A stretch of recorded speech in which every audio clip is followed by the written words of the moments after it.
Pagar matrícula, comprar un... En Subcamá, en Cusco, no solo brindamos precios, también brindamos asistencia social. Durante el 2000 podrá acceder a nuestra clínica odontológica para un trato integral de usted y de toda su familia. Anuncios, 2 minutos para iniciar.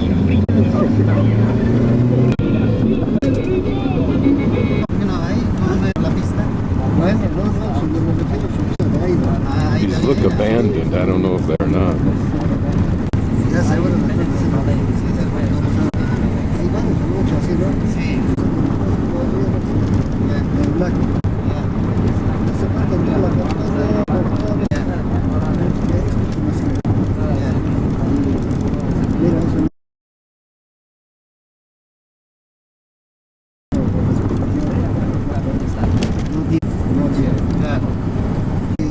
Apparently passing through the small town of Chindero.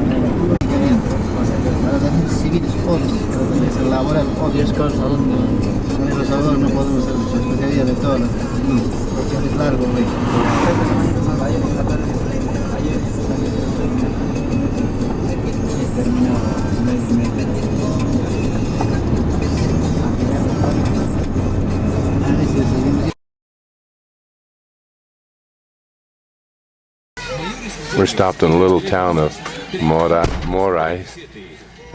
We dropped the whole family off on the way.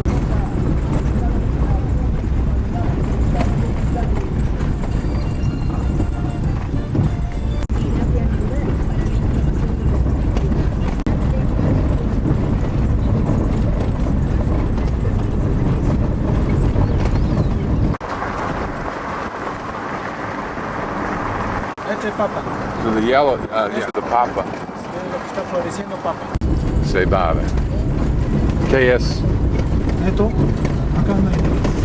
¿Más cebada? No,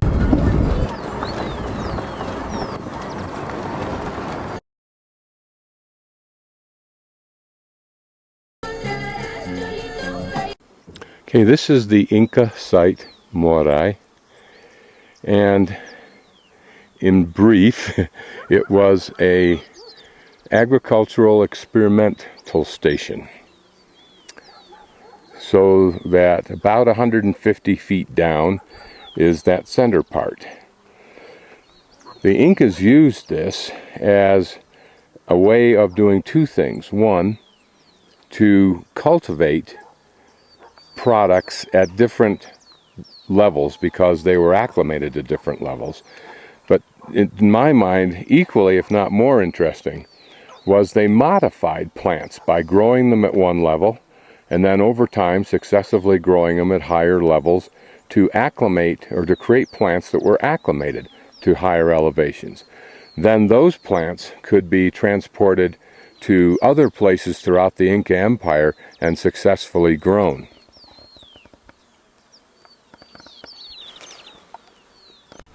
Over there somewhere is the small town of Moray, M-O-R-A-I-S. Here comes a damn tour bus. I'll just pan around here.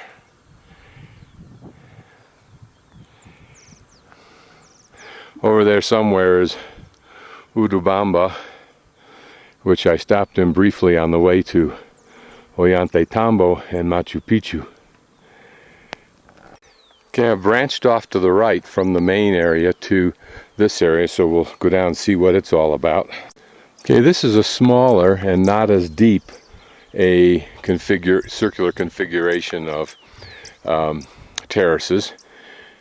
You have to give the benefit of the doubt to the Incas when you realize the functions of these experimental terraces, that perhaps this one even though its location is less than probably a 1/16 of a mile from the other, somehow was used for a more specific controlled experiment with plants.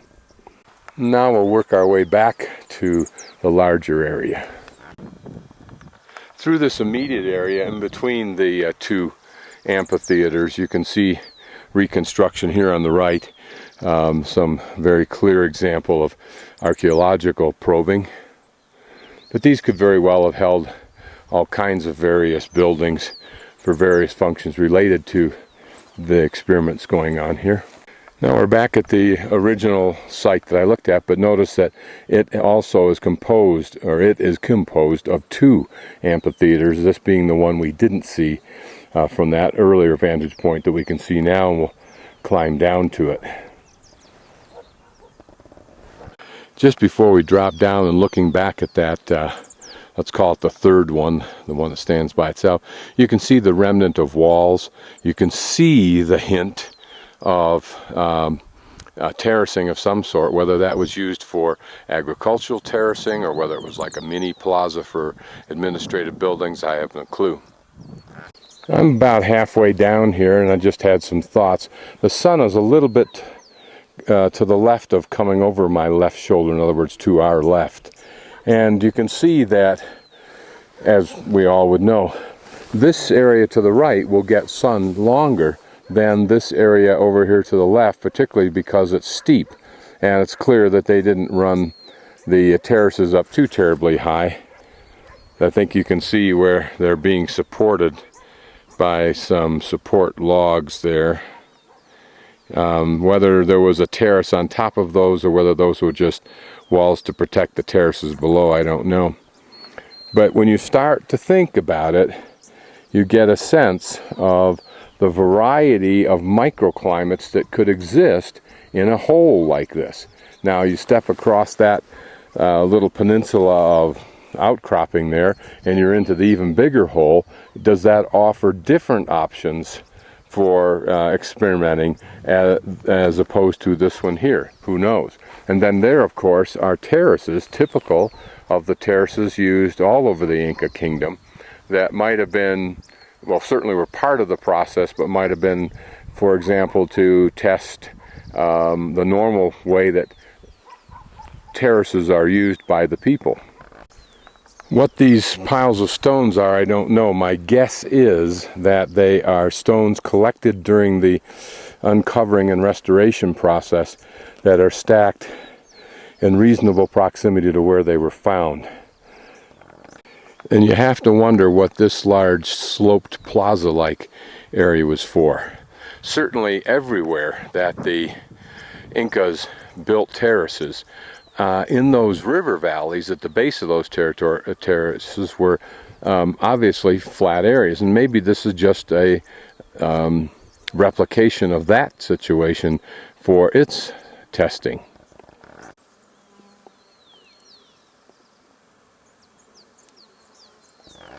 Okay, these stones are pure Inca.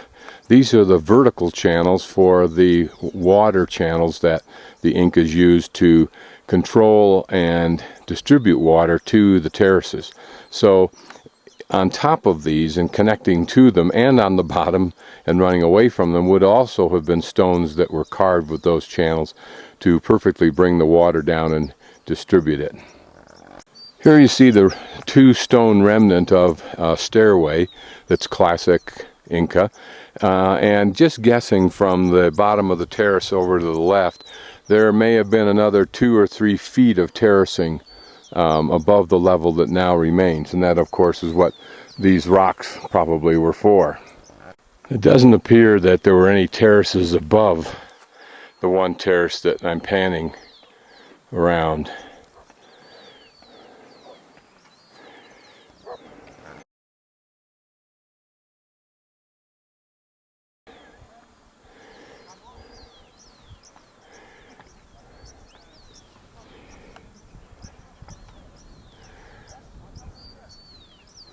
And the same for this other side of this large plaza area. This is a good example of original stonework.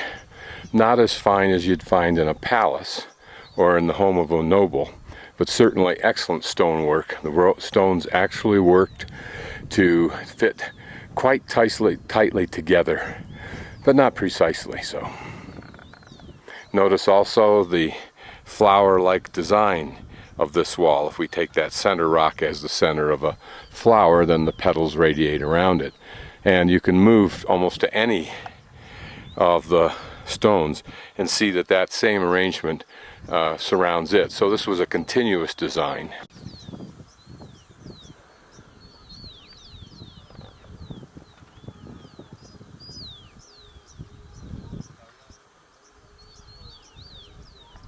Yeah, just walked down what looked like a wall, but it's so wide you would have to almost assume that it was used as a terrace. Notice how wide the walls were though, so the growable area was only about 6 to 8 feet. So then you have to ask the question, what was the purpose of this wall that was so important it justified the tremendous investment in 2 walls and a relatively modest amount of space for growing anything, if in fact they did? So we'll pan back around to where I've just walked through that area, and we're much closer to these obviously restored terraces, and that may well be what the men up there are doing, is doing some continuous restoring in this whole area. And you can see that they're growing flowers and perhaps other plants as an example of how this land was used. So here's the wall I just walked down, but you notice there's another smaller flat area, and then the terraces begin. And here they planted, I think that's potato, I'm not sure what all is there.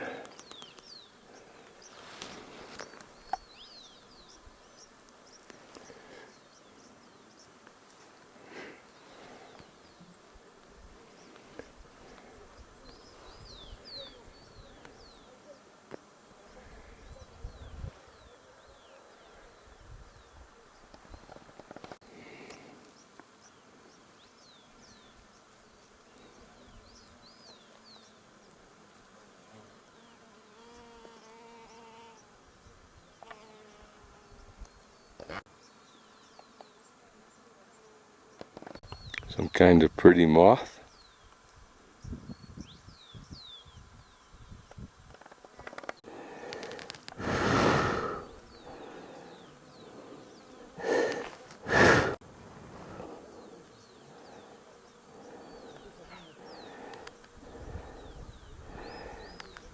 That I spoke with, the man on the right and the man on the blue and the left, are, I think, the managers.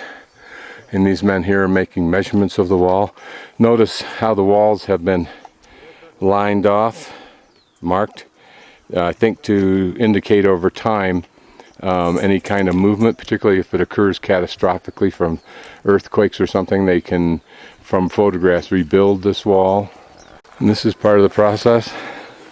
Hola. This man is probably pouring cement down here for these people to build the rocks with. One can almost imagine, other than the modern clothes and the use of cement, similar groups of men putting together these terraces. If we were looking at the original, we wouldn't see that beautiful dark soil. It was either manufactured here, or equally likely it was hauled by backload or on a llama, which means not much weight, or an alpaca, not much weight, from wherever they could get good soil like this. Now, exactly why this terrace below me has this depth of soil above it, I don't know. Notice too the plumb lines there to guide the construction of the wall. I'm guessing, and it may be unfair to say it, but I'm guessing that you won't see that quality of construction that existed in that earlier photo that I showed you. Now here we're at the far left corner of this wall. It's been excavated out by archaeologists, and whether to the left there were additional terraces, I don't know. if there were, one would expect to see remnants of a stairway, and maybe that's what these stones are. And as I look at the site one last time, it appears that there could be 3 more terraces going up the side of that hill. Although I wonder if that area up in there, which looks like it's been excavated out, would have played any function.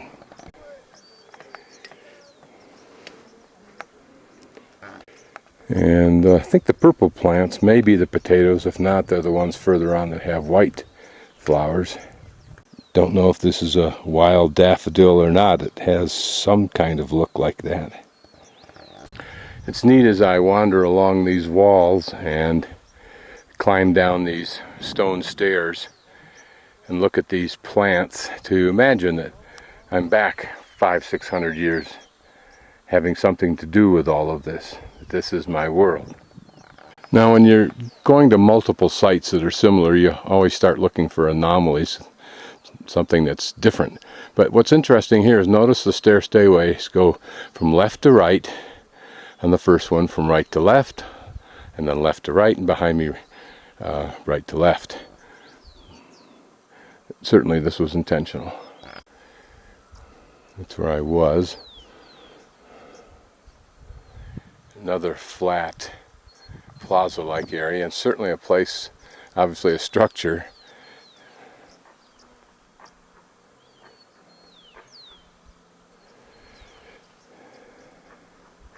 It's beautiful how they have restored and used this to simulate how it would have been used in Inca times.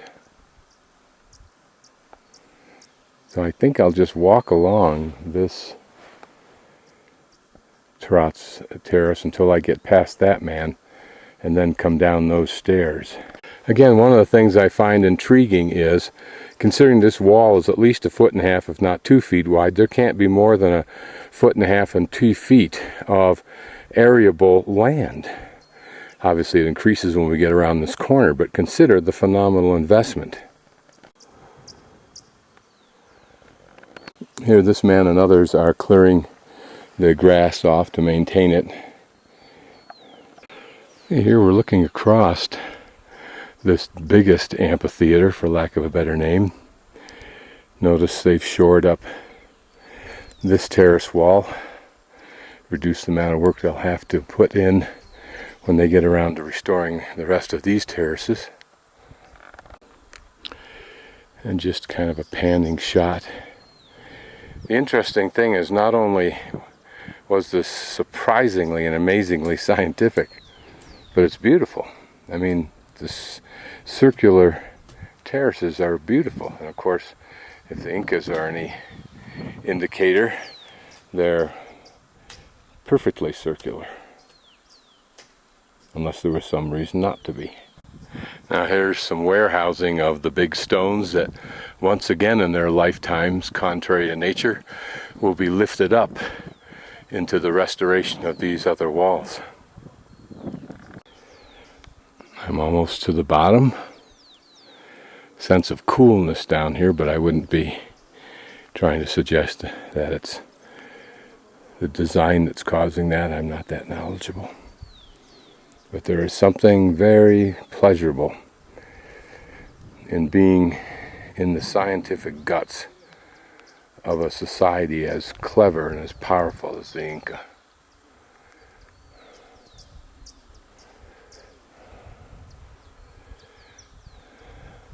Certainly an artist like my friend Bill has to appreciate the lines alone of the terraces in this structure.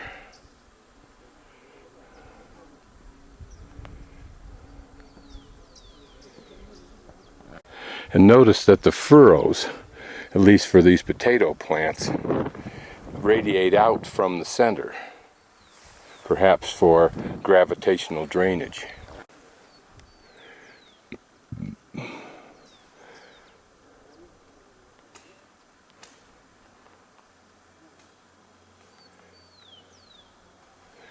But imagine that a system of writing must have been necessary in order to keep track of what the goals for each terrace were and what the results on each terrace were, as well as the criteria for the plants on each terrace. Now this is an interesting remnant rock. Obviously it's a channel runoff, but notice it appears to have two channels. Don't know, there's not enough additional rocks to tell.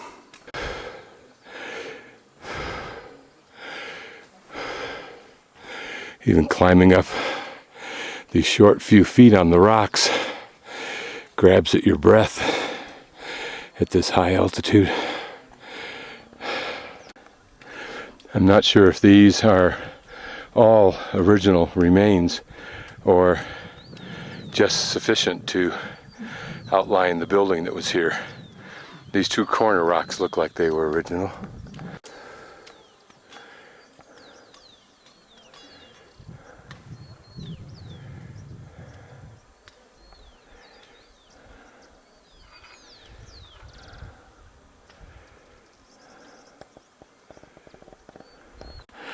And notice on the other side is another wall and some kind of structure that we'll zero in on.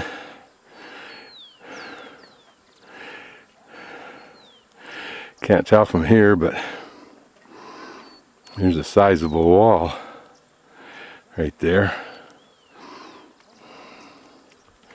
Whether there were terraces on top or below, I don't know. This shot may give you an idea of the steepness, and there's some people standing over there to give some idea of size.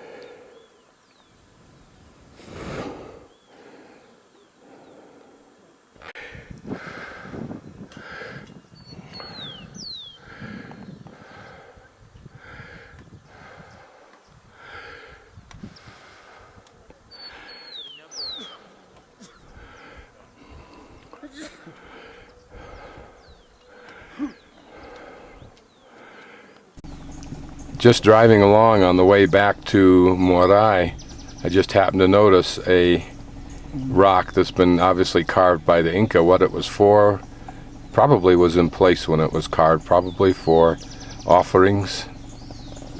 I'm just going to pan slowly so that you can see the spectacular beauty of this altiplano. Gets lots of rain and a nice temperature. It's actually nicer here than it is in Cusco. We'll get these cows excited while I take a pan of the mountain. So we're looking at the edge of the Cordillera, the spine of the Andes that runs down through Peru. I asked if you could go hiking up in those mountains, and they said no, there are no trails, it's far too rugged. Of course the Inca did. After the Spanish got here, it seems like they might have done it on purpose.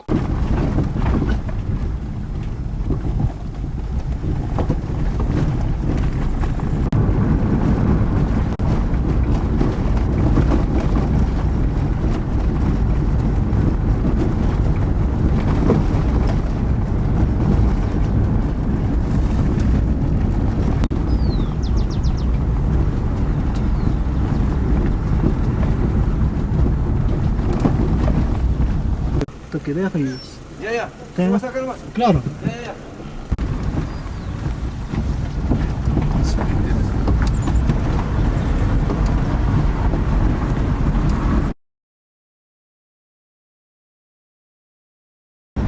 And now we're off to see the salt pans.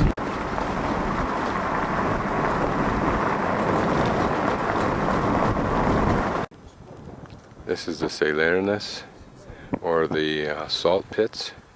It looks very industrial, but this apparently has been used for hundreds and hundreds of years. The water flows down during the rain season, and then in the dry season it evaporates. This would have been one of perhaps several that the Incas used as a resource for the empire.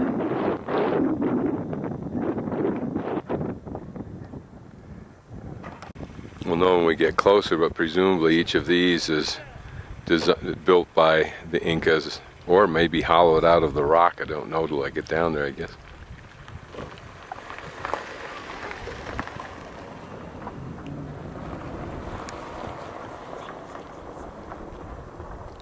I'm just focusing on this little area because it looks like it hasn't been developed at all.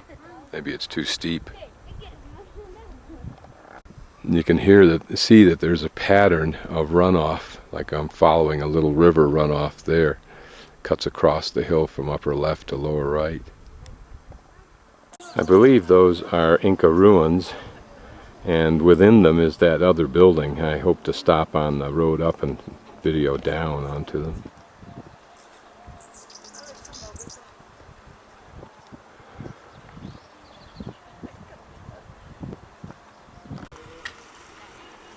Notice the channeling of the waters. Typical Inca, but would be a logical necessity for anybody exploiting this resource like this.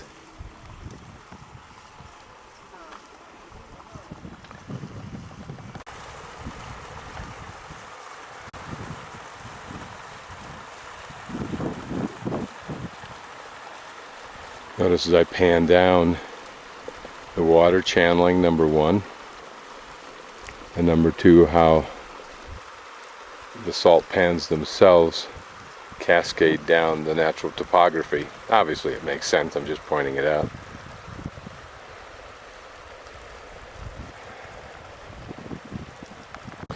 Now the rock walls that we're walking along are the ones that have probably been here for centuries, and not only created the individual pans to my left and the waterway to the right, but also provided the walkway. Notice how the salt has formed on the edge of the waterway here. Whether that's occasionally chipped off and used or not, I don't know. Now what's peculiar is here we're looking at a pretty almost dried out pit. Doesn't seem to be much evidence of salt, although on the surface of the ground around it there appears to be salt. And where we're walking, it all has a certain whiteness to it.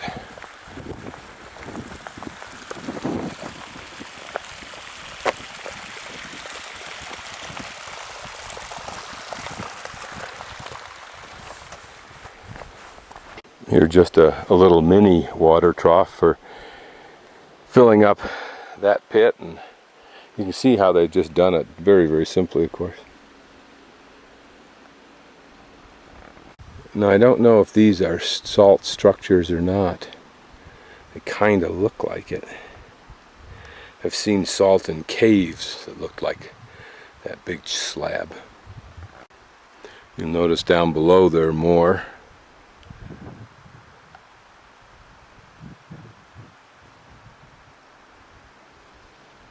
I was wondering what some of the loose pieces of plastic were for. I thought they were just trash, but apparently they're used as stoppers along with that rock.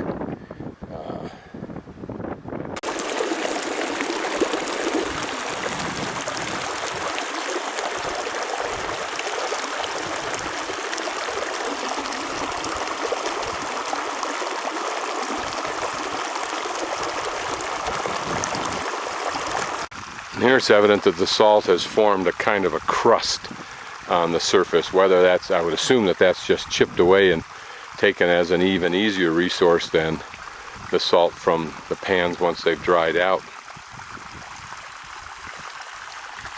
Here a little bit closer look.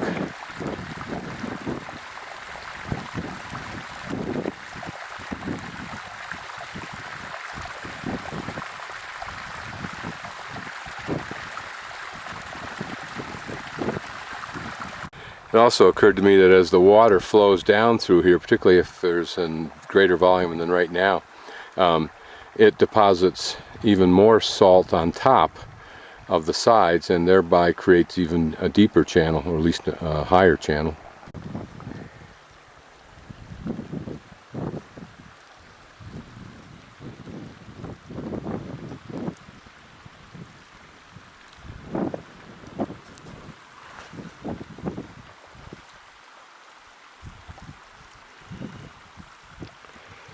Those pans over there look a little more salty.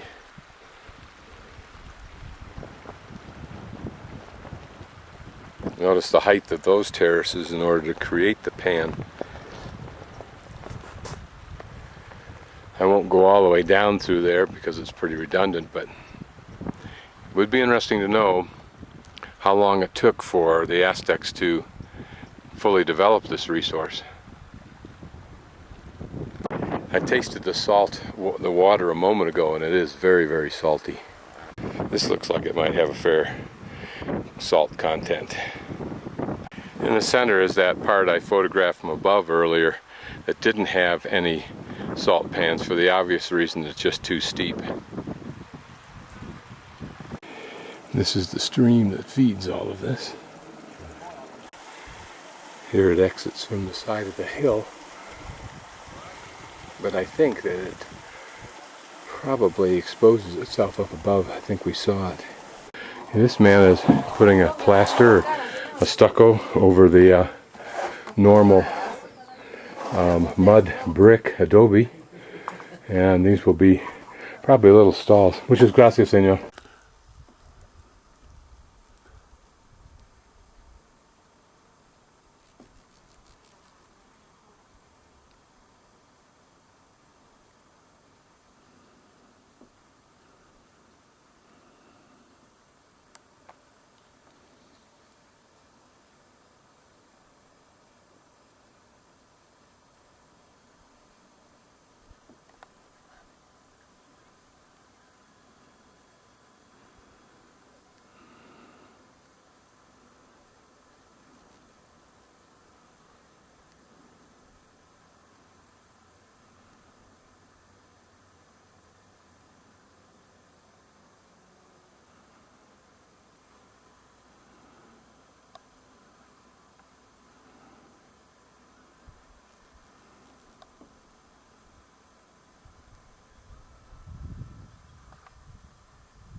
Town of Cachimayo.